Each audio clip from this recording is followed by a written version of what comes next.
Halo semua, Assalamualaikum warahmatullahi wabarakatuh. Om Swastiastu, Shalom, salam sejahtera bagi kita semua. Perkenalkan, kami dari kelompok 3 Kode Etik Psikologi akan membahas tentang pasal 17 hingga pasal 22.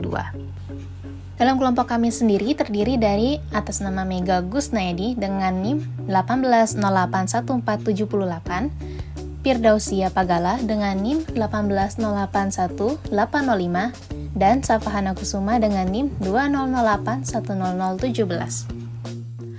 Pasal 17. Konflik kepentingan. Psikolog dan atau ilmuwan psikologi menghindar dari melakukan peran profesional apabila kepentingan pribadi, ilmiah, profesional, hukum, finansial, kepentingan atau hubungan lain diperkirakan akan merusak objektivitas, kompetensi, atau efektivitas mereka dalam menjalankan fungsi sebagai psikolog dan atau ilmuwan psikologi atau berdampak buruk bagi pengguna layanan psikologi serta pihak-pihak yang terkait dengan pengguna layanan psikologi tersebut. Pasal 18. Eksploitasi. Ayat pertama, psikologi dan atau ilmuwan psikologi tidak melakukan hal-hal yang dianggap mengandung unsur eksploitasi, yaitu a. Pemanfaatan atau eksploitasi terhadap pribadi atau pihak-pihak yang sedang mereka supervisi, evaluasi, atau berada di bawah wewenang mereka seperti mahasiswa, karyawan, peserta penelitian, orang yang menjalani pemeriksaan psikologi, ataupun mereka yang berada di bawah penyediaannya. B. Terlibat dalam hal-hal yang mengarah pada hubungan seksual dengan mahasiswa atau mereka yang berada di bawah bimbingan di mana psikolog dan atau ilmuwan psikologi memiliki wewenang evaluasi atau otoritas langsung. C. Pemanfaatan atau eksploitasi atau terlibat dalam hal-hal yang mengarah pada hubungan seksual dengan pengguna layanan psikologi. Pasal 19. Hubungan profesional. Psikolog dan atau ilmuwan psikologi memiliki dua jenis bentuk hubungan profesional, yaitu hubungan antar profesi, yaitu dengan sesama psikolog dan atau ilmuwan psikologi, serta hubungan dengan profesi lain. Poin 1. Hubungan antar profesi. Poin A. Psikolog dan atau ilmuwan psikologi wajib menghargai, menghormati, dan menjaga hak-hak serta nama baik rekan profesinya, yaitu sejawat akademisi psikolog dan atau ilmuwan psikologi. Poin B. Psikolog dan atau ilmuwan psikologi seyogyanya saling memberikan umpan balik konstruktif untuk peningkatan keahlian profesinya.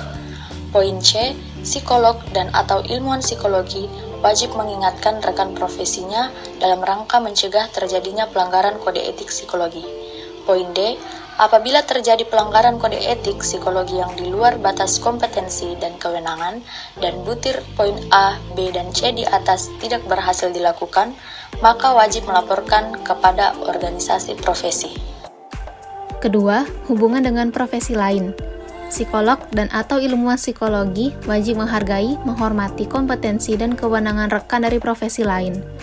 Kemudian, psikolog dan atau ilmuwan psikologi wajib mencegah dilakukannya pemberian layanan psikologi oleh orang atau pihak lain yang tidak memiliki kompetensi dan kewenangan. Contoh kasus pelanggaran pasal 19 yaitu seorang klien yang merupakan mahasiswa melakukan konseling kepada seorang psikolog. Konseling yang dijalani sudah dilakukan selama 3 kali pertemuan dengan psikolog yang sama.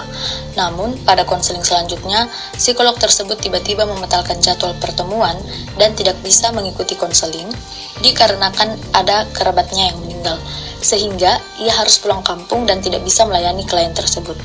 Dalam keadaan ini, psikolog tersebut mengarahkan klien ke mahasiswa Fakultas Psikologi yang masih menempuh semester 7 untuk melanjutkan konselingnya, di mana mahasiswa ini belum lulus. Pembahasannya, psikolog tersebut sudah melakukan 3 kali pertemuan konseling dengan klien. Namun, pada pertemuan selanjutnya, psikolog tersebut mengarahkan kliennya untuk melanjutkan konseling pada mahasiswa psikolog yang masih menempuh pendidikan psikologi S1 semester 7, di mana mahasiswa ini belum memiliki kewenangan untuk memberikan layanan psikologi. Dalam hal ini, psikolog tersebut melanggar pasal 19 bagian 2 poin B, yaitu psikolog dan atau ilmuwan psikologi wajib mencegah dilakukannya pemberian layanan psikologi oleh orang atau pihak lain yang tidak memiliki kompetensi dan kewenangan. Pasal 20 Informed Consent. Informed consent adalah persetujuan dari orang yang akan menjalani proses di bidang psikologi yang meliputi penelitian pendidikan atau pelatihan atau asesmen dan intervensi psikologi. Persetujuan dinyatakan dalam bentuk tertulis dan ditandatangani oleh orang yang menjalani pemeriksaan atau yang menjadi subjek penelitian dan saksi. Adapun aspek-aspek yang perlu dicantumkan dalam informed consent adalah yang pertama, kesediaan untuk mengikuti proses tanpa paksaan, yang kedua, perkiraan waktu yang dibutuhkan, yang ketiga, gambaran tentang apa yang akan dilakukan, yang keempat, keuntungan dan atau resiko yang dialami selama proses tersebut, yang kelima, jaminan kerahasiaan selama proses tersebut, dan yang keenam, orang yang bertanggung jawab jika terjadi efek samping yang merugikan selama proses tersebut. Selanjutnya pasal 21 tentang layanan psikologi kepada dan atau melalui organisasi. Psikologi dan atau ilmuwan psikologi yang memberikan layanan psikologi kepada organisasi atau perusahaan memberikan informasi sepenuhnya. Peraturan dalam pasal 21 mencakupi tentang sifat dan tujuan dari layanan psikologi yang diberikan, penerimaan layanan psikologi, individu yang menjalani layanan psikologi, hubungan antara psikolog dan atau ilmuwan psikologi dengan organisasi dan orang yang menjalani layanan psikologi, batas-batas kerahasiaan yang harus dijaga, orang yang memiliki akses informasi. Salah satu contoh kasus pelanggaran kode etik psikologi pasal 21 adalah ketika ada seorang individu datang ke sebuah klinik untuk mendapatkan sebuah konsultasi dari psikologi, layanan yang diberikan oleh psikolog tersebut kurang profesional, sehingga kepuasan pelayanan yang diterima oleh individu tersebut tidak maksimal. Hal ini telah melanggar pasal 21 kode etik ayat 2. Selanjutnya pasal 22, pengalihan dan penghentian layanan psikologi. Psikolog dan atau ilmuwan psikologi menyadari pentingnya perencanaan kegiatan dan menyiapkan langkah-langkah yang perlu dilakukan bila terjadi hal-hal yang dapat menyebabkan pelayanan psikologi mengalami penghentian, terpaksa dihentikan, atau dialihkan kepada pihak lain. Sebelum layanan psikologi dialihkan atau dihentikan pelayanan tersebut dengan alasan apapun, hendaknya dibahas bersama antara psikolog dan atau ilmuwan psikologi dengan penerima layanan psikologi kecuali kondisinya tidak memungkinkan. Poin 1. Pengalihan layanan. Psikolog dan atau ilmuwan psikologi dapat mengalihkan layanan psikologi kepada sejawat lain atau rujukan karena pertama, ketidakmampuan psikolog dan atau ilmuwan psikologi, misalnya sakit atau meninggal. Yang kedua, salah satu dari mereka pindah ke kota lain. Yang ketiga, keterbatasan pengetahuan atau kompetensi dari psikolog dan atau ilmuwan psikologi. Dan yang keempat, keterbatasan pemberian imbalan dari penerima jasa layanan psikologi. Selanjutnya poin 2, penghentian layanan.